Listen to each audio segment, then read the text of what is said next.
Un commando des forces de l'ordre hongroises en pleine intervention pour arrêter un trafiquant. But de l'opération, la saisie de sa cargaison de cigarettes électroniques, de plus en plus populaires dans le pays, mais interdites lorsqu'elles sont parfumées.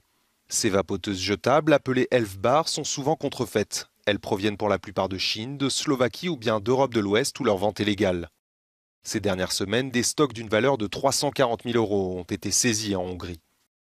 Le commerce a surtout lieu sur Internet. Les vendeurs proposent le plus souvent leur Elfbar sur les réseaux sociaux dans des groupes fermés. Nos enquêteurs sont présents dans ces groupes via différents profils. Une stratégie marketing pensée pour cibler une clientèle jeune. Dans sa librairie des faubourgs de Budapest, Balint Virag propose un service de conciergerie pour permettre à ses clients de recevoir des colis. Elle observe depuis le début de l'année une forte hausse des livraisons de sites dédiés au vapotage. Les destinataires sont quasi exclusivement des mineurs. Un enfant m'a un jour demandé de compter son argent parce qu'il n'était pas assez bon en maths. Je lui ai demandé « Mais tu as quel âge ?» Il m'a répondu « 12 ans ». Saveur vodka, pomme ou fraise, les Elfbar s'adaptent au goût des adolescents.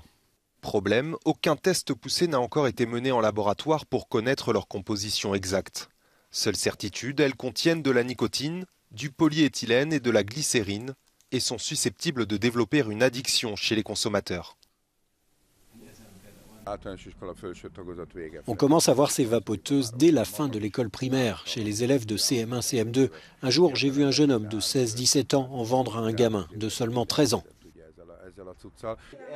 Les Elfbar sont vendus jusqu'à 18 € l'unité en Hongrie, 7 fois plus cher qu'en Allemagne où elles sont légales. Une aubaine pour les trafiquants.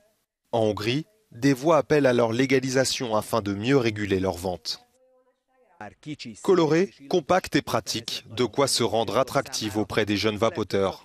Pourtant, ces petits engins représentent bien un problème de taille, non pas en raison de leur nocivité supposée, mais parce qu'on ignore encore largement la composition du liquide qu'elles contiennent.